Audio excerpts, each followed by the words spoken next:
आप देख रहे हैं न्यूज़ फर्स्ट नेटवर्क, आपके साथ आपकी आवाज। खबर आ रही है गुजरात के वलसाड जिले के उमरगांव से, जहां राष्ट्रीय स्वयंसेवक संघ के 100 साल पूरे होने पर उमरगांव तालुका के संघ कार्यकर्ताओं द्वारा शताब्दी संगम 2025 का आयोजन जीआईडीसी प्लेग्राउंड में किया गया। इस आयोजन में मुख्य अतिथि के रूप में यूआईए के अध्यक्ष नरेश भाई बंथिया और यूआईए के उपाध्यक्ष एवं जय माताजी सेवा संघ के संस्थापक श्री भगवान भाई भरवाड़ को आमंत्रित किया गया। कार्यक्रम के प्रमुख वक्ता श्री केशव विनायक राव जी ने आरएसएस के बारे में लोगों को जानकारी दी। वहीं अतिथि नरेश भाई और भगवान भाई ने सभी को संबोधित किया। इस आयोजन में विधायक रमन भाई पाटकर भी उपस्थित रहे। उनके साथ साथ उमरगांव तालुका के भारी संख्या में संघ प्रेमी उपस्थित रहे। आरएसएस के संस्थापक डॉक्टर बलराम हेडगेवार जी के साथ साथ स्वामी विवेकानंद जी को भी याद किया गया। आज ही के दिन स्वामी विवेकानंद जी का जन्म हुआ था। संघ के कार्यकर्ताओं द्वारा पद यात्रा भी निकाली गई। लोगों द्वारा जगह जगह पुष्प वर्षा कर उनका स्वागत किया गया। आइए सुनते हैं इस मौके पर लोगों ने क्या कुछ कहा। सभी महानुभाव को प्रणाम करता हूँ। मुझे बताया गया है कि आरएसएस के आज 100 साल पूरे हुए हैं और उमरगांव शाखा को मैं बहुत बहुत ढेर सारी बधाइयाँ देता हूँ और उनका शुक्रिया अदा करना चाहता हूँ कि उन्होंने इस कार्यक्रम में हमें आने का मौका दिया। आज हम जिस खुली हवा में सांस ले रहे हैं वो हिंदुस्तान में अगर उसका सबसे बड़ा श्रेय अगर मैं किसी को देना चाहूंगा तो आरएसएस को देना चाहूंगा।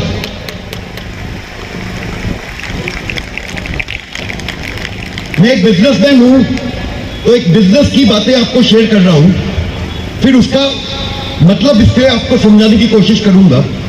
किसी ने मुकेश अंबानी को पूछा कि आप कोई भी जब नया व्यापार करते हो तब आपके मन में क्या भावना रहती है कि हजारों करोड़ रुपए कमाना चाहते हो? तो मुकेश अंबानी ने बोला, मैं कोई भी जब नया बिजनेस करता हूं तो मेरे पिताजी श्री धीरूभाई अंबानी ने मुझे एक सलाह दी थी, कभी भी पैसा कमाने के लिए कोई बिजनेस मत करना, पैशन होना चाहिए, जुनून होना चाहिए। इससे आरएसएस का यह तात्पर्य है कि आज जो आरएसएस संस्था बनी है इनका औचित्य सिर्फ हिंदुओं का नहीं पूरे विश्व का कल्याण करना है। आरएसएस के जो सिद्धांत है वो ये सिद्धांत नहीं है कि उन्हें खाली किसी जाति या किसी दूसरी जाति से वो उनको कोई तकलीफ है। आरएसएस का एक ही उद्देश्य है, जहां तक मुझे मालूम है, मैं अपनी कम नॉलेज के साथ आप लोगों के पास बातें शेयर कर रहा हूं कि कोई भी हिंदू धर्म को नुकसान ना पहुंचाए। भगवा ध्वज में प्रणाम। आरएसएस માટે કંઈ પણ બોલવું એટલે સૂર્યને અરીસો બતાવવા બરાબર છે। મંચસ્થ મહાનુભાવો શ્રી આનંદભાઈ, શ્રી નરેશભાઈ બાઠિયાજી, શ્રી સંદીપભાઈ, શ્રી કેશવજીભાઈ અને શ્રી દેવેન્દ્રભાઈ તેમજ અહીં ઉપસ્થિત આપણા સૌના લોકલાડીલા શ્રી રમણભાઈ પાટકર સાહેબ તેમજ સાથે પધારેલા તમામ મહાનુભાવો અને નગરજનો, અહીં જય માતાજી સેવા સંઘના સભ્યશ્રીઓ તેમજ આરએસએસ રાષ્ટ્રીય સ્વયંસેવકના કર્મનિષ્ઠ સ્વયંસેવકો, આરએસએસ વિશે જેટલી મને સમજણ પડે છે એ હિસાબે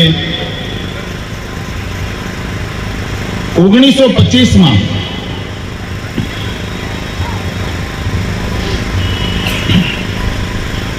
ડોક્ટર હેડગેવરકર જેમણે આની સ્થાપના કરી અને 5 મિત્રો સાથે મળીને એમણે કેટલું લાંબુ વિચારીને એમણે આની સ્થાપના કરી। જે તે સમયે એ 17 બાળકો સાથે જ્યારે કબડ્ડી રમતા હતા ત્યારે એમની બધા હસી ઉડાડતા હતા અને એમને એમ કહેવામાં આવ્યું કે આ ગવાર ડોક્ટર છે, આમને એટલું જ્ઞાન નથી, પણ વિચાર કરો એમની સોચ, એમની સમજણ અને એમની દીર્ઘદ્રષ્ટિ. દેશમાં પ્રખ્યાત એવી RHS રાષ્ટ્રીય સ્વયંસેવક સંસ્થાની સ્થાપના કરી અને આજે આપણા દેશને ધર્મના રક્ષણ માટે અડગ એકદમ દિવાલ અને દરેક ક્ષેત્રમાં એમનું એટલું વર્ચસ્વ. ક્યારે પણ એમણે આ સંસ્થા એવી છે, ક્યારે પણ એમણે શ્રેય નથી લીધું, હંમેશા પડદા પાછળ રહીને કામ કર્યું છે.